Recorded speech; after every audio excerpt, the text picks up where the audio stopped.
Welcome to the 2021 Council meeting. We are truly excited to have you with us. To get you started, please let us give you a quick tour of the platform to help you make the most of your event. On the homepage, you will find three key areas of content. The first is the plenary, where you can watch the live stream with keynote speakers and fireside chat. Remember that you can put the live stream in full screen mode for increased comfort when watching. Selecting breakouts will take you to a carousel of content, including a schedule of the breakout sessions and individual links to any external Zoom breakout calls that you're invited to. To join a breakout, simply click on the tile in the carousel and then click the Join button. This will open Zoom in another tab, but please keep the platform window open to be able to come back at any time. The last section is our media library. Here you can explore videos, publications and other resources anytime during the event. To access any of these areas, simply select Plenary, Breakouts or Media Library and then click Visit.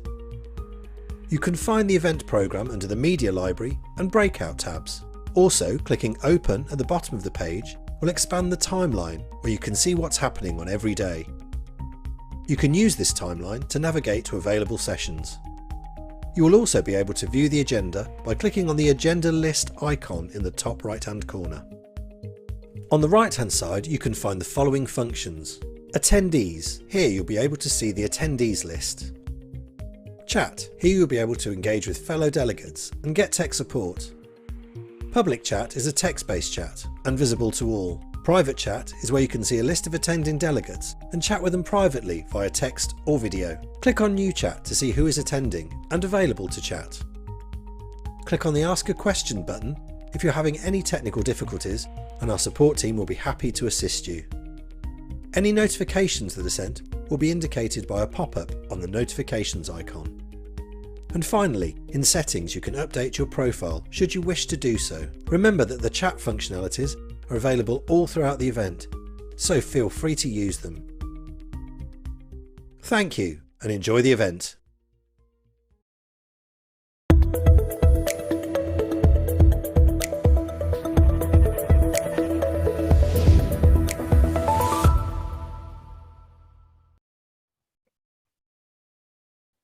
Hello to all the World Business Council for Sustainable Development members, but also a big welcome and hello to those watching on live stream via LinkedIn. So this session is co-hosted with Business for Nature, We Mean Business, and the International Chamber of Commerce.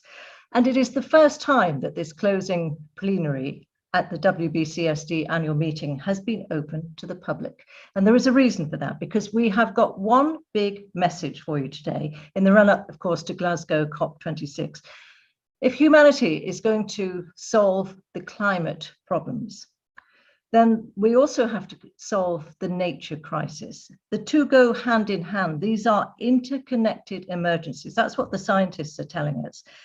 And business has got a big role to play in this, in tackling those emergencies. And in the sessions that we've had already over the last couple of days, we've been talking about this, but these have not been sessions that have been full of doom and gloom. There has been a sense of urgency, that is for sure. But there is also a sense that this is an opportunity agenda. And, you know, it's increasingly being driven by consumers as well as investors and shareholders. So what we want to ask you in this session is, what can your company do? Is your company being ambitious enough? If we're talking about solving these interlocking crises of climate, nature, and people. So we're going to start off with a brief personal message, which has been sent to us for business leaders from a very familiar face. He is the UN Secretary General Special Envoy for Climate Ambition and Solutions. He is the founder of Bloomberg LP and Bloomberg Philanthropies. I think you've probably guessed a little bit who this is going to be. The 108th Mayor of New York City, Mike Bloomberg. Hello, everyone. Thank you for your commitment to tackling climate change. It couldn't be more important or more urgent. And the fact is, businesses have strong incentives to lead the way. Bloomberg is on track to reach net zero emissions by 2025, and every step we take in that direction helps our company. We're saving money by cutting energy use and by getting more of it from clean sources. And our commitment to fighting climate change helps us recruit talented people who want to be part of the solution.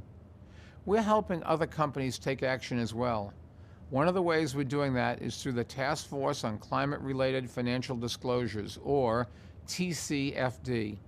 It helps companies measure and report financial costs and opportunities from climate change. That empowers them to act, which helps us to build a more sustainable, resilient, and equitable global economy. Businesses all over the world are helping to speed up our progress on climate change by aiming high and showing results. So thank you all again for your leadership and partnership, and all the best. Thank you very much indeed. A really strong message on climate to business leaders there from Mike Bloomberg. But what is the key to tackling climate and nature together? So that's what our next session is about. And to lead the discussion, Eva Zabi is joining us. She is the Executive Director of Business for Nature, co-host, of course, of this whole session. And Business for Nature, a lot of you will be very familiar with it. It's a global coalition bringing together business and conservation organizations, basically hoping that governments are going to be adopting policies to reverse nature loss in the next decade. So Eva, let me hand over to you for the next half an hour or so. Thank you so much, Kathy. It's absolutely fantastic to hear from Mike talking about Bloomberg's commitment and leadership to tackling climate change and thinking beyond their own operations to incorporate clients, but also suppliers. Now, in this session, we're going to look at the bigger picture, because ultimately we want to build a sustainable, resilient, and equitable economy. And as part of that transformation, companies are increasingly recognizing that if they want to reach their climate goals, they have to also look at how they can help preserve nature, protect biodiversity, and reverse ultimately nature loss. And that's because we can't actually solve the climate emergency without acknowledging the significant role that nature plays in capturing and storing CO2 from the atmosphere, but also in helping adaptation. And equally, on the flip side, we can't reverse nature loss without a stable climate. And that's why today's discussion is so important. It's so timely ahead of the crucial negotiations on climate at COP26 starting on Monday, and then the UN Biodiversity COP15 happening in April, May in China next year. So this is both exciting, but also significantly important. And we're really thrilled today, I'm delighted, to bring together leaders from the scientific and business community for quite a unique discussion in this first panel to address the need to tackle climate change and nature loss together. So it's my absolute honor and great pleasure to introduce three panelists. We have Mr. Abdallah Moqsid, who is the Secretary of the IPCC. We have Professor Steve Polaski, Professor at the University of Minnesota, who is the coordinating lead author of the IPBES Global Assessment, IPBES. That's a new acronym that some of you will become much more familiar with during this session. It's sort of the equivalent to the IPCC, but for nature. And then Mrs. Egzi Basenas, who's the Chief Sustainability Officer at AB InBev, which is a multinational drink and brewing company based in Belgium. So welcome, everyone. It's really a pleasure to have you with us today. And as we always do, we should start with the science. Let's start with the science. And I'm going to turn to Mr. Moqsid and Professor Polaski to begin with.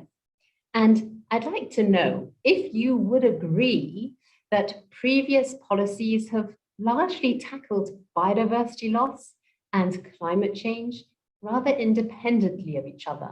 And if so, what needs to change and why? So, Mr. Moqsid, maybe I can start with you for your reflections, please. Thank you very much. I think first of all, I want really to thank you for inviting me to this very excellent event. And yes, I want just to start with to highlight that IPCC is a non-governmental panel who is assessing the research and to make this information a sort of toolbox for decision maker. And this is to allow them to take this information and to take a decision. But we have two main things. First, we are assessing research, not doing research. This is important. Second, our report should be neutral in regard of policy. And this is something which is really puts us a little bit in a clear framework of work.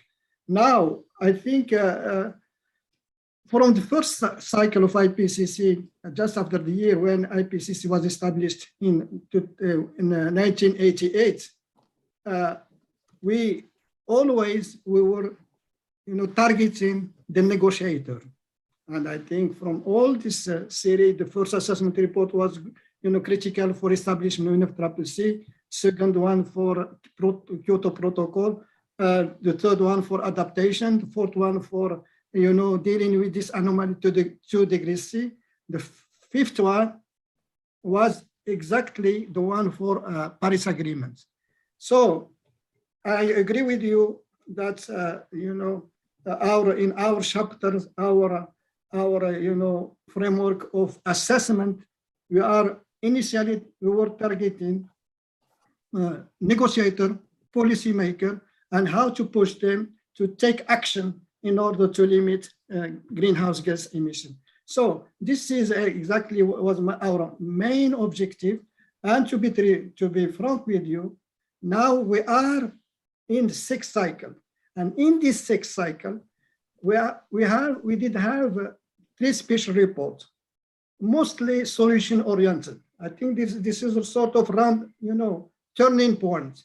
And by this mean, looking to solution, we are now open to discuss any aspect which is useful for any individual, not only just for a negotiator. It should be for decision maker, minorities, individuals, academia, and also media. So the relation with biodiversity is, of course, an aspect which is really concerned and dealt with our working group too in IPCC.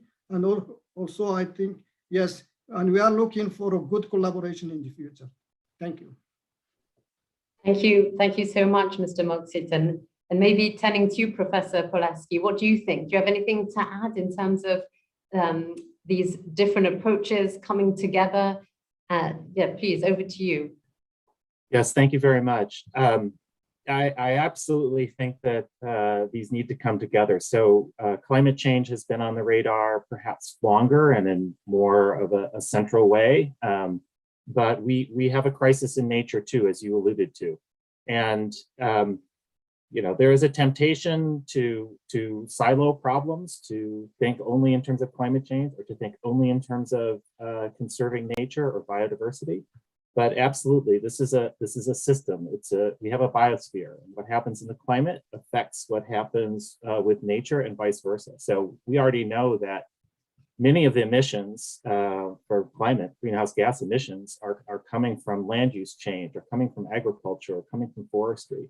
And we also know that climate is affecting nature, changing ecosystems and how they function, threatening species. I think it was fitting that UN Secretary General Antonio Guterres, in a speech at the end of last year, said we are at war with nature, and that is suicidal. We actually have to we have to change that. And I'm very glad to see this session. I'm very glad to see the business community. We need the business community to step up. And I'm also really glad earlier this year that IPBES, as you mentioned, which is the Intergovernmental Platform on Biodiversity and Ecosystem Services, quite a name, but it's basically the IPCC for nature, that both IPBES and IPCC came together on a joint report emphasizing that these twin problems need to be tackled together. So thank you. Thanks so much. I'll just ask you a follow-up question then, and we hope, I should say, to see even more engagements like the efforts that IPBES and IPCC have taken together through this joint workshop this year. But if we just think about the fact that we know that people are also really central to the debate. So we talked about climate and nature, but people are at the center. And the impacts from nature loss and climate change will hit the most vulnerable the hardest. So how can governments and business, from your perspective, how can governments and business and others work together to help mitigate these impacts? I'll take a first crack, but then I'd love to turn it over. So there are some things that that business can do right away. I mean, there are things where, really investigating your supply chains, investigating your own actions, what impact does that have? And you're absolutely right that this is not just about saving nature for nature's sake. So within IPBES, we analyzed the trends in nature's contributions to people, the benefits that we get from the biosphere, and the vast majority of them are declining. So this is this has to turn around, or we will see people suffering. And as you say, there are certain groups who are much more vulnerable to this than others. So there are some things directly that business can do in their own actions. The other thing that we really need, I think we really need the business community to step up and do, is to work with governments. There are many things that don't make sense right now on a kind of bottom line profit statement, but do make sense to do investments from a wider social perspective. And so we need governments to step up and try to align those sort of public goods with the private profitable, what's good for the company. Thank you so much, Professor. And telling, please, back to you, Mr. Moxie. Yes, thank you very much. And yes, I think I want to highlight and to flag that this is a good opportunity to discuss and to start discussing this issue with the businesses. And I think it is timely with IPCC. Just I want to go back also, as we say, that in this cycle, we are really trying to, to involve any segment of the community, any business actor in the process of IPCC. And this, but what is really a little bit, specific for IPCC, we are a non-governmental panel, but we should accept and approve any report, any assessment report. And just to let's say, not to correct, but just to say that we started that, we did have a workshop with IPBES, but we didn't have a common report, because our assessment report should follow 10 steps of, let's say, strict mechanism interacting, ensuring the best interaction between governments and scientists. And this is how IPCC is well, accepted. And also all the reports are already a sort of, let's say, they already have a sort of ownership from governments, because our summary for policymakers are approved by a panel, which is government members, line by line. And this is a sort of, let's say, benediction from government to our report. And this is what makes IPCC unique in the process. And this is why I think I should really congratulate you to bring business, because now we are exactly in this turning point of IPCC to look for solution, to open. And if you look to our chapters for our working group 2 and working group 3 contribution to the sixth cycle, you can find the word of private sector, you can find the word for finance, you can find the word of sustainable development, you can also found the word about minorities. That means there is extension for, and that's, I want to also conclude by saying our assessment reports are, let's say, well, selected by the panel. And this is, sometimes we should really be careful when we are speaking about a report.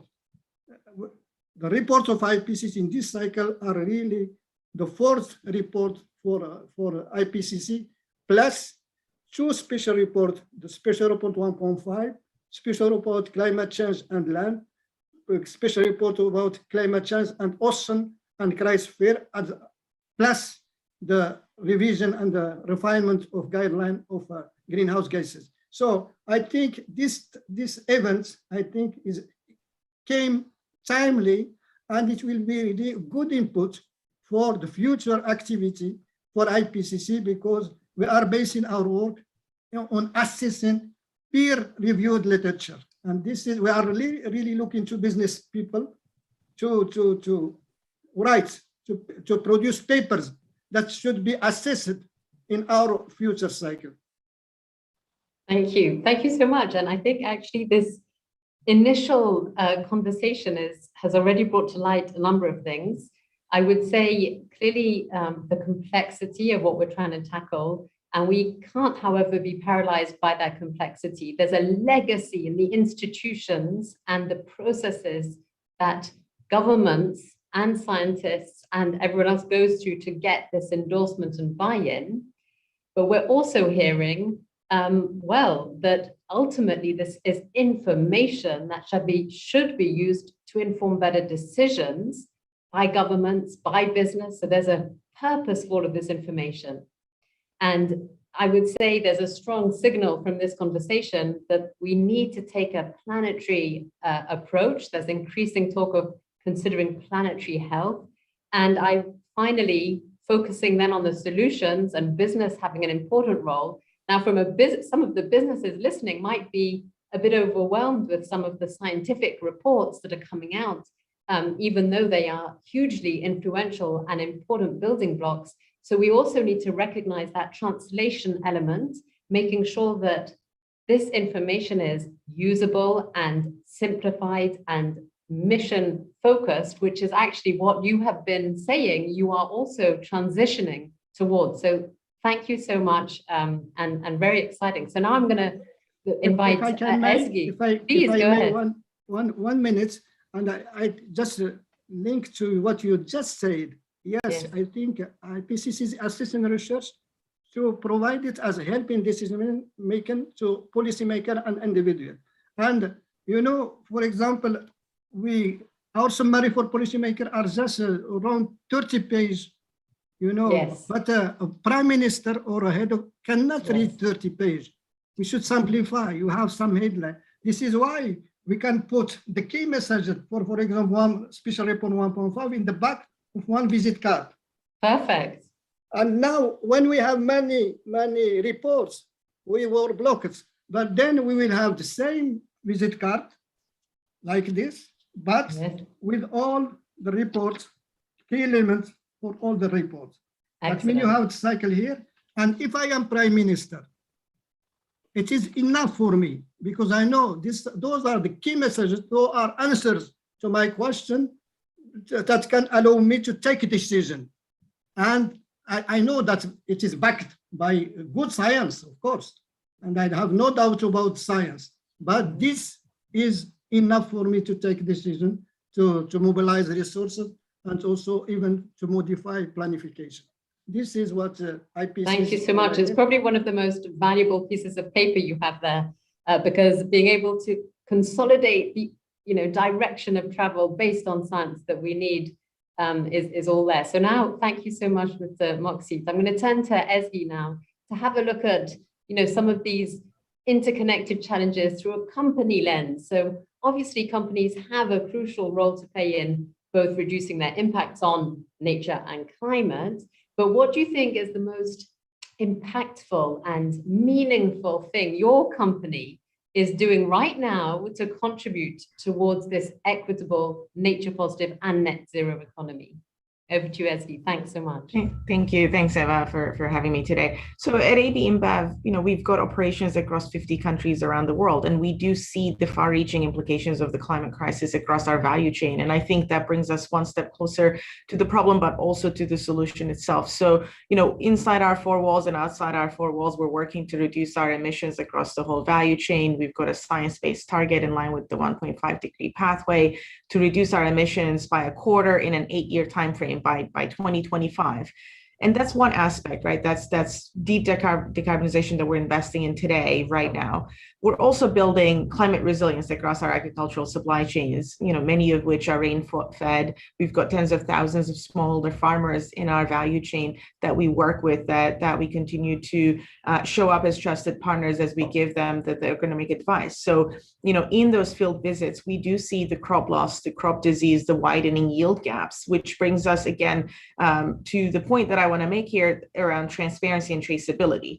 The closer you can get to what's happening on the ground and the challenges you're facing, the more creative you can be in the solutions, or the more of an urgency you can create in your discussions with local authorities, or your partnerships that you're building, or the innovative solutions that you're looking for. And as Mr. Moqsid flagged earlier, the need for producing papers and case studies for assessment and the reasons to believe, this is exactly what we need right now. So we're working with partners to build use case applications of big data, investing in climate analytics, really understanding the predictive aspect of what's going to happen to our yields, how are the sourcing regions going to change, what more information do we have to provide the farmer to make that everyday choice around how to better manage their farm. But also we're working to highlight the power of partnerships and the need for interoperable solutions, be it tech, financing, mobile service, agronomic solutions. This is what we need, especially as we think about rural development and ecosystems. Thanks so much, Ezgi. I mean, wow, this also just illustrates the complexity through the supply chain of how at a company level you can have your ambition target, but then when you actually dig into it, that's only going to happen by working through your supply chain and full value chain. So all the farmers, the reality in the field. But so I would say we know that those are all voluntary actions mostly, I would assume, and we know that voluntary action on its own is not enough. We know that hundreds, if not thousands, of companies are already making commitments and taking action using science-based targets for climate, but also increasingly the upcoming nature science-based targets. But actually, we need governments to set the direction of travel and adopt those ambitious policies. So could you bring to life for us, please, Ezgi, what government action you think would really help AB InBev scale up and speed up its actions to reverse nature loss and halve emissions by 2030? And when you reflect on that, maybe not only from your own company perspective, but what would also help speed up and scale up action from other companies as well? Yeah, of course. I would say, deep decarbonization is what we need today, and that requires technological revolutions, fast adoption of new innovative solutions. We're investing in new startups around the world, and to make that happen, to make that switch happen, we do need the enabling policies and the regulatory backbones that will create that competitive marketplace for green tech, so that we can continue to decarbonize. But on the rural side in agricultural supply chains and to identify the nature-based solutions, I would also say that it's important to highlight that companies typically have influence over one crop in a supply chain, but it does take an ecosystem approach to scale up climate mitigation and adaptation efforts. So what we need from the governments is support and investment in extension programs and in agronomic research to support food systems transformation more broadly for that climate and nature positive future that we all are aiming for. Great, thank you so much. We heard there about the importance of boosting research, but also, as you were talking about how creative, we need to be creative, and in a way constraints also lead to innovation and creativity in our human species, I get, right? So solutions, whether technological or partnerships. So thank you so much for those reflections. As we wrap up now this first panel, I'm just going to invite each of you to provide some final reflections from what you've heard today, or anything else you want to share with the panelists about the importance of taking this integrated approach, but then also the business government engagement moving forward. So I'll just start with you, if that's okay, Mr. Moqsid, and then I'll hand over to Professor Pulaski and Ezgi. Any final reflections from you, Mr. Moqsid?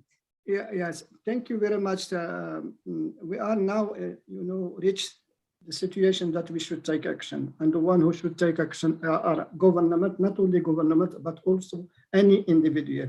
And this is why I think it is time to look for two axes. The first access is how to save lives and goods. This is, I think, to manage the risk. But we are using the science. We should really ensure a sort of migration from the concept of crisis management. This is the kind of concept we were managing in the past, to the concept of knowledge risk management. Knowledge risk management. Why? Because we need some anticipation. Because regarding the extreme events rhythm, which is really accelerated, we need some time to take action. We need some time to adapt. This is for risk. But also we should not forget, and this is also related to the business, we should not forget to use climate change as climate change. And I think we should really use all this, innovation, technology to go through a sort of climate change business plan to know what is, positive, what is economically positive if you are taking some action to tackle in some time climate change, but to create job and to create wealth. I think, this renewable energies and also energy efficiency are really some tools to create and to establish circular economy, green economy, blue economy. So this is what I'm saying, and please base everything on science, and IPCC will be in your whole disposition. And we are inviting all the businessmen to be part on our process, and to just by self-declaration, they can review our assessment report. Thank you. Thank you so much. Over to you, Professor Pulaski. Great, thank you very much. One way of thinking about this is thinking about what people call natural capital. So it is not just climate, but it's ecosystems, it's biodiversity, and it's what they do for us. And if we erode those, we erode business opportunities, we erode human well-being. So thinking about both climate and nature together, these twin crises, as we talked about, is crucial, and business has a crucial role to play. The other point that I'd like to make, though, is that we need to set the rules so that business opportunities and business profits align with what really is needed to maintain this natural capital. And anyway, I'll stop there. Thank you so much. Thank you. And finally, Ezgi. Yeah, thank you, Eva. And apologies, my lights went out earlier. You can count on energy saving everywhere in our operations. But I would just say, just final thoughts in thinking through the rewiring of the policies and the incentives to catalyze investment to support that transition to a sustainable, equitable, resilient future. I think we do need to keep the farm productivity in mind so that we can enhance adoption as we're looking to cascade these solutions. Excellent. Thank you so much to all the panelists. We had strong sense to collaborate, importance of integrated solution. It's about risk management, but also the opportunities. And we need to see that strong government signals coming out of COP26, COP15. Business is part of the solution and part of this discussion. So with that, I'd like to thank the panelists once more. Hand back to you, Kathy. Thank you. Thank you very much indeed. Some really amazing points there. I mean, I love the fact, the idea of climate change becoming a climate chance, and that has really been the flavor of the discussions that we've been having the last 3 days, that there are business opportunities, creating jobs and working with the circular economy, and the power of partnerships, and the fact that, yes, you need governments to set the direction of travel, as Eva was saying. And in our next panel, we're going to be looking at, we've got two speakers who are talking from the policy perspective. So I think that's really important. So the next part on our agenda, we all basically want to be learning from the past year, and we know that the last year has been rather difficult, 2021, and we're looking ahead also to 2022. So just to get a sense of what work can be done, and we see how we can actually go ahead and really tackle these interconnected issues that we're talking about: climate, nature, and people. So we want to introduce our panelists, and for this session, I'm going to tell you about them in alphabetical order, just so that it's completely equitable, because that's what it's all about. So we've got from Acciona Energia, we've got Arantxa Ezpeleta, who is the Chief Financial and Sustainability Officer. And of course, it's a Spanish international specializing in renewable energy. So that's the voice of industry on this next panel. We have Sanda Oyjambo, who is the Executive Director of the UN Global Compact. And so this is starting from the policy perspective now.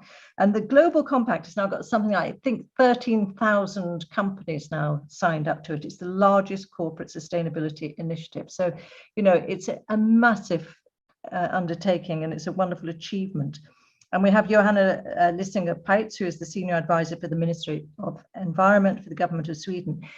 Also, the recently appointed ambassador, Johanna, is to lead the work on preparation for Stockholm plus 50. Can you believe that it is actually 50 years since the first UN conference on human environment was held in Stockholm? That was in 1972. So 50 years on, and here we are now. So our wonderful moderator for this session is Diane Holdorf, who's the Executive Vice President, Pathways, WBCSD. So hi, Diane, and you're going to take away with this discussion.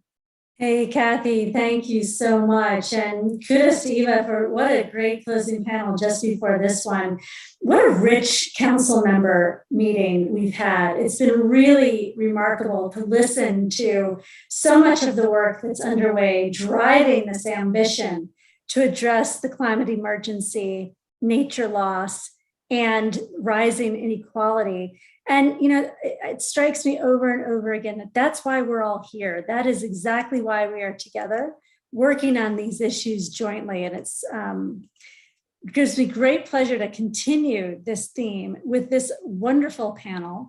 We're going to really dive into more information around, you know, as you said, 2021 was tough, still dealing with the after effects of the COVID crisis, starting to move into COVID recovery, which has turned into quite often real significant economic challenges, continued business disruptions that we've had to address and plan for, while we're continuing to see increasing erratic weather impacts and the impacts of these losses that are driving such urgency to our actions.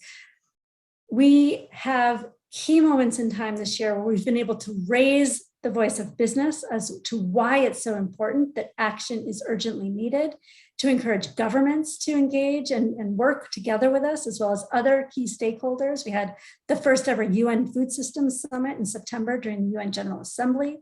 We had part one of the CBD Biodiversity COP. And of course, next 2 weeks are the big climate COP, COP26, and we're hopeful that we'll see some good outcomes from all of these.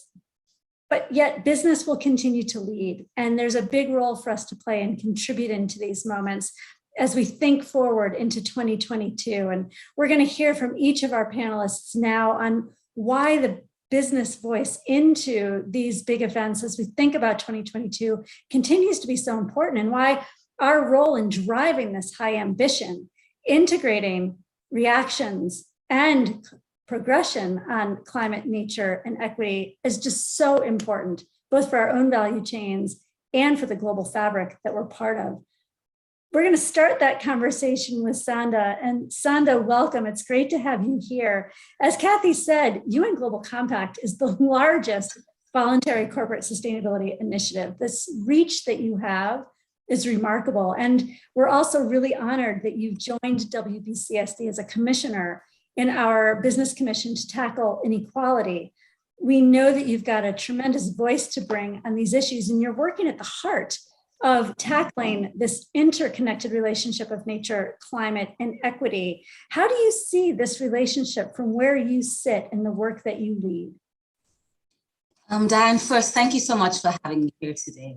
The question that you've asked is one of deep reflection. Look, first, let me just say I come from Kenya, and you know, when I'm home, what I do see is, for example, the slowly disappearing snow caps of the majestic Mount Kenya, Mount Kilimanjaro. I see firsthand the impact of uncertain weather patterns on smallholder farmers and on the tourism sector, which is so vital for the economy of my country and many other countries, particularly small island developing states. You know, we see droughts and we see the subsequent cause, the subsequent crisis and displacement that it causes on people. And I think that's when you really see and get to truly understand that, yes, nature, climate, and people are inextricably linked, as you say. I mean, so important is this issue of climate and people that it's formed subject of discussion even at the UN Security Council with regard to conflict and displacement. And of course, in the run-up to COP26, this is a key issue that really, as the previous panelists talked about, sets the need for ambitious targets, but also real, firm, and accountable action in the short term. So it's something that I don't think we can really get away from. You know, we only have to look at the phenomenon taking place around the world in recent times, you know, unprecedented floods in India, in China, I think in Italy over the last couple of days, wildfires on the west coast of the US and in Australia, poor rain, too much rain, you know, causing disruption in agriculture, causing displacement, as I said earlier, and perennial conflict. So the impacts are startling. I think you look at what the outcomes are, you see undernutrition, you see loss of income, you see disease rising, you see pollution rising, etc. I think one interesting stat that I looked at in terms of air pollution alone, you know, which we may not see on a day-to-day basis, is that, you know, pollution causes 8 million premature deaths every year. And, you know, this is really, really, you know, just one statistic amongst many that really causes us to truly reflect on this link that we said between those three factors. Yeah, I mean, that framing is so important because that's the environment that we're operating in as business leaders. What role do you think business can play then in helping to address these issues? What are you seeing? Well, you know, I think the window of opportunity is there, but it is closing fast. And COP26 coming up presents a real opportunity for business, obviously along with governments and other key stakeholders, to respond to what the planetary crisis is showing us and really putting together our efforts. And I think it will be seismic efforts to really address the crisis at hand and really look at responses that are based in science, responses that cover both mitigation, that cover biodiversity conservation, adaptation, resilience, and of course, the all-important issue of financing. You know, for absolutely, our call to action really is to have a long-term vision, but also take short-term actions that are grounded in science to make sure that our contributions to the private sector really do count at this point in time. Oh, that's great. I appreciate that insight. It's critically important. And with that, what I'll do is I'll turn over to Arantxa and bring in this voice of business. You know, as stated, you're working at Acciona, and the Sustainability Master Plan 2025 that you've just issued is, I think, an incredibly ambitious document. You've outlined 4 core areas of action through the work that you're leading: climate, biodiversity, circularity, and water, for the impact that your business will deliver. How are you navigating this? I mean, there's a lot of interconnections and trade-offs in these agendas, particularly when you place it into the business strategy, business execution context. How are you handling that? Yes, good afternoon, and thank you very much for inviting me to take part in this very interesting panel. So yes, absolutely. Let me start by saying that for us, sustainability is a key element of our strategy, and it's articulated through 5-year master plans.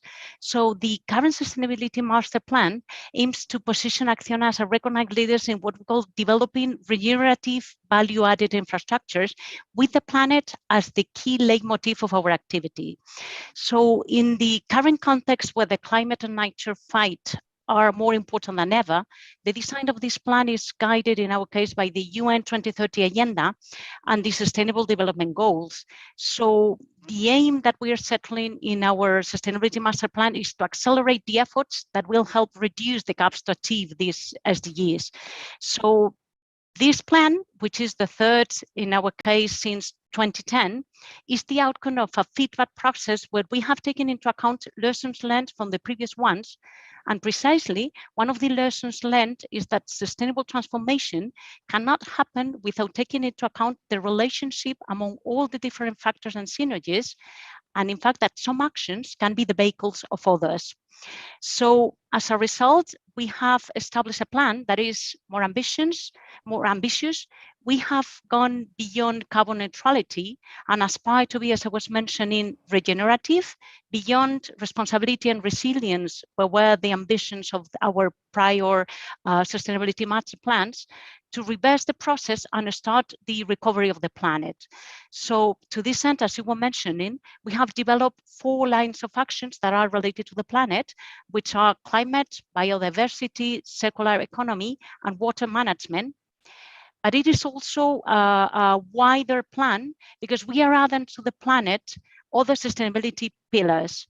A core one, which is people, but then two other pillars that are transversal and assure the integration of all of them, which are what we call the exponential leadership and integrating to transform, recognizing and boosting the positive value of the interconnections among the environmental, social and business, clients and suppliers, people inside and outside the company, and so on, but in its project and focused on generating a greater positive impact on the communities in which we develop our projects.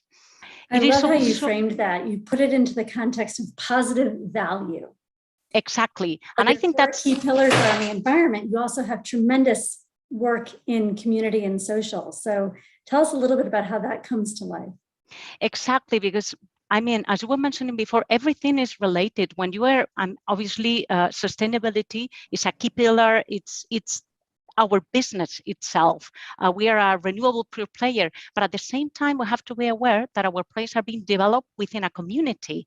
And then you have to make sure that you are generating a positive impact, not only in terms of the energy that you're providing, but also making sure that you're helping in the development of the community in which we are operating.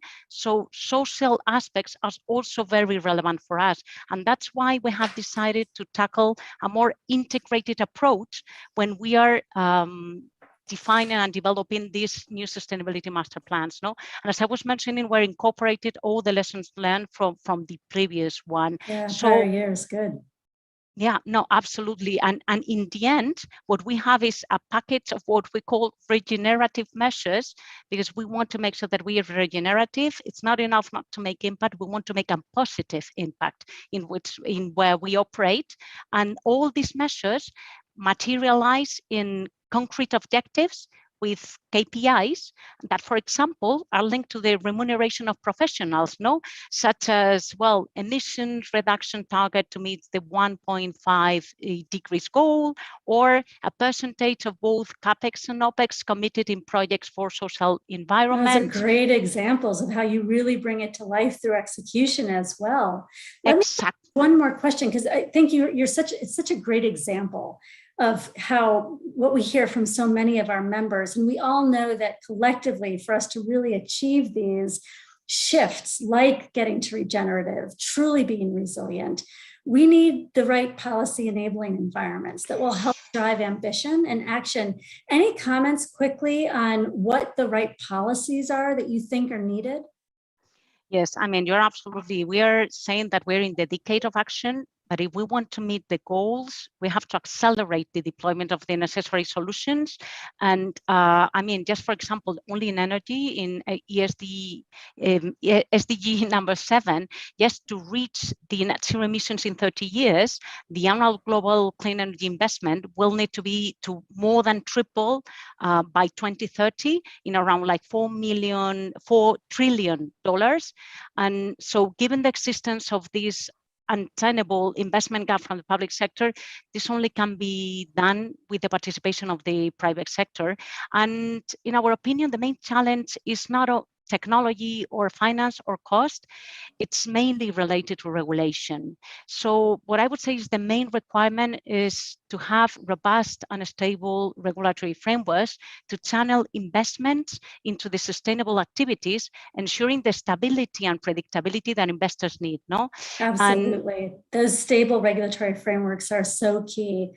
Aranza, thank you so much. I think that's a key insight, because not everybody would take away that that's what business is actually seeking, is the level of stability that kind of playing field equality provides. And Sandra, it builds on some of what you were saying about the challenges that governments are facing as well in this space, from security, from civil unrest, from governance, from economic challenges, for them to then put these connected policy frameworks into place that really create the enabling environment can be challenging, but it's so important. And so that was a really nice connection between some of the key points you were making, Sandra, and Aranza, what you helped frame for business overall. And Johanna, that takes me to some of the very interesting work that you're going to be leading as we head into 2022. Congratulations on your appointment to lead Stockholm Plus 50. As Kathy said, how did we get to plus 50? But tell us around what this really means. What's the ambition of the UN and the Swedish government in putting forward the Stockholm Plus 50 event in early June? Thank you very much, Diane, and thanks also for very interesting to hear previous speakers here too. The ambition for Stockholm is actually very much presented in the longer title for Stockholm Plus 50, which is a healthy planet for the prosperity of all, our responsibility, our opportunity. And I think the vision very much lies in presenting Stockholm Plus 50 as a platform for stakeholders, for governments, from business, civil society, to take their part of the responsibility, but above all to, I think, seize the opportunity. And we try to kind of characterize that through 3 I's. Strong focus on implementation and what is needed for a more rapid implementation. I think Aranza spoke about some of those issues. The second one is a word that I think I started to take note on how many times I heard it, but the interconnectivity, which we see as a key issue and which we think differentiates Stockholm Plus 50 from some of the other meetings this year with Glasgow, Kunming, but it's really about looking at the nexus solutions. I heard someone yesterday saying that their vision for Stockholm was, at Stockholm, the human trajectory shifted to a path towards a just and safe future. If we will fulfill that vision, if we will fulfill the vision set in the title, I think that is also very much an invitation to governments, to business, to come with their visions and ambitions. And I would actually like to turn the question back, in a sense, on asking, if I was asking you the question that within the frame that I have been given, what does the business community see as a vision that will help them to a next level in transition towards 1.5, zero pollution, equity, nature positive? I think that's a great opportunity, Johanna, and I love how you framed that. How can we as business leaders come in helping to ratchet up ambition in a way that really gets us all over the line with what's going to be needed in the coming decade? We're all in. WBCSD is fully here to support a successful Stockholm Plus 50 outcome. We've had a couple of conversations around what it means to deliver those successes through value chains on key issues.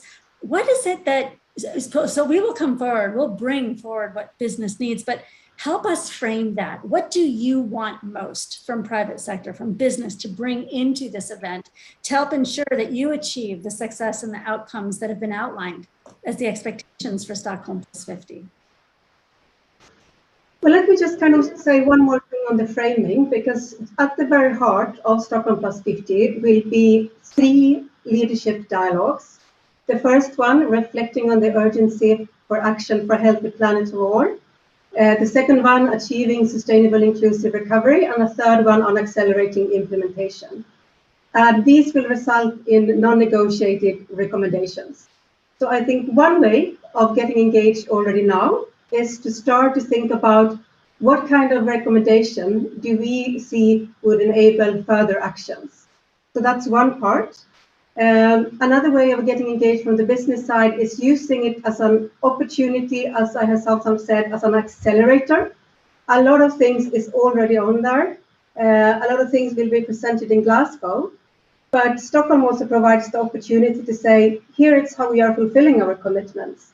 And then the next level is, and here is how we will deepen them, in the sense of which many of the companies I think already represented here today, but how do we move from pathways and roadmaps for net zero to nature positive, which is also bringing in the social and equity issues. Another way of engaging is very much also, as you mentioned, moving from sector specific to the value chains. And this is also very much an encouragement to business to see Stockholm as an opportunity for roadmaps, in the sense of how can we transform our value chains, but also what do you actually need from governments to do that, which partly has been, I think, presented already in the call ahead of the first part of the Kunming with the nature for business. So maybe as that as a base, saying how can we intensify the dialogue and what would we like to see as an outcome from Stockholm? I think that's great. That sets it out really clearly. And I know, Sanda, with all the work that you're doing, with all of the businesses involved across the huge footprint of the Global Compact, that'll be a huge lever of support for the UN into Stockholm plus 50. And we've got our clarity now also, thanks to you, Johanna, on how we can, as leading businesses, further contribute to ensuring that we've got the right level of roadmap action that is integrating what we've laid out as the intersected agendas to address the climate emergency, nature loss, and equity. We know that there's big challenges within each of these areas. And I guess I would love to just turn to each of you for a last 30-second reflection as we close down this year's council member meeting. What is it from your perspective that is the number one thing we each have to do and take away from these conversations to achieve this as we head into what will no doubt be a huge 2022 agenda? Sanda, maybe I can start with you. Right, I'm just going to reflect on the next couple of weeks and the upcoming climate conference. I think it's very important for us to align around a clear policy direction in terms of the trajectory on the climate action, alignment and reconfirmation on the 1.5 degree trajectory, I think is really urgent. Aligning financing towards that and mitigation and adaptation is critical. And then holding everybody to account for what I think is as I said, a closing window of opportunity for climate. Oh, brilliant. Absolutely. Couldn't agree more. Thank you so much, Sanda. Aranza. Yes, what I would say is that we are tackling like the last opportunity to achieve really an impact that reverses the situation. We have to take an integrated approach, as we were mentioning, and which will require, no doubt, the participation and really the strong commitment of both governments and the private agents. Yeah, absolutely. That's great. Thank you. That action and urgency and partnership building on what Sanda said. And Johanna, your closing reflections for us. Thank you. I think also building a little bit on Sanda said, showing if we are governments, if we are business, but showing the accountability to the commitments we have made. I think that's extremely important for trust from younger generations, etc., for the whole system. Maybe also looking ahead and see, what are the future trade-offs we want to make for a well-being, for prosperity of all in a healthy environment. And I think the third one is, from my maybe perspective, using the pathway from Glasgow, Kunming, UNEP, etc., to really catch the opportunity of the Nexus dialogue. And to me, government, process, business, the really progress we make is when we find that kind of iterative process and talking to each other, because that, in a way, we can create also the most efficient policy frameworks, which was also asked for. Thank you. Thank you so much. It's been wonderful having this opportunity to discuss this with you and get your rich insights and your shared learnings here. Really appreciate all of you being with us and for the contributions. With that, we're going to come back to Kathy. Kathy, we're now moving into the very final moments here of this council member meeting, and it's been remarkable. Any reflections from your contributions?